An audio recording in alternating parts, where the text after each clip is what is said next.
Hi guys మనకి AP రాష్ట్రంలో ఈ నెల 20 నుండి అన్నదాత సుఖీభవ పథకం ప్రారంభం కానుంది కదా.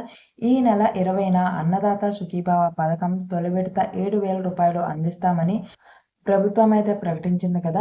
కానీ అందరికీ ఈ రూ. 7,000 అనేవి బ్యాంక్ అకౌంట్లో అయితే జమ కావట్లేదు. కొంతమందికి మాత్రమే బ్యాంక్ అకౌంట్లో అయితే రూ. 7,000 జమ అవుతాయి. సో కొంతమందికి జమ కాకపోవడానికి కారణం ఏంటి? ఈ కంప్లీట్ డీటెయిల్స్ అన్ని నేను మీకు ఈ వీడియోలో షేర్ చేస్తాను. సో వీడియోని స్కిప్ చేయకండి. మరిన్ని ఇలాంటి ఇన్ఫర్మేటివ్ వీడియోస్ మిస్ అవ్వకూడదంటే వీడియోని లైక్ చేసి ఛానల్ని సబ్స్క్రైబ్ చేసుకోవడం మాత్రం మర్చిపోకండి. ఈ నెల 20న రైతుల ఖాతాల్లో రూ. 7,000 అయితే ప్రభుత్వం జమ చేయనుంది. ఈ పథకం ద్వారా ఏడాదికి రూ. 20,000 ఆర్థిక సహాయం అయితే రైతులకు అందుతుంది. రైతులు ఈ నెల 20వ తారీఖులోగా ఈకేవైసీ పూర్తి చేసుకోవాలని అధికారులు అయితే సూచిస్తున్నారు.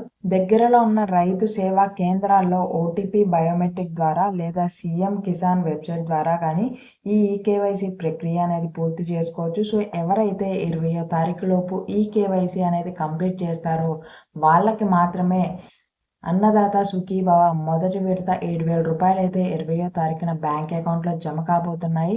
సో మరిన్ని ఇలాంటి వీడియోస్ని మిస్ అవ్వకూడదంటే ఛానల్ని సబ్స్క్రైబ్ చేసుకుని ఈ వీడియోని మీ ఫ్యామిలీ మెంబర్స్కి కూడా షేర్ చేయండి.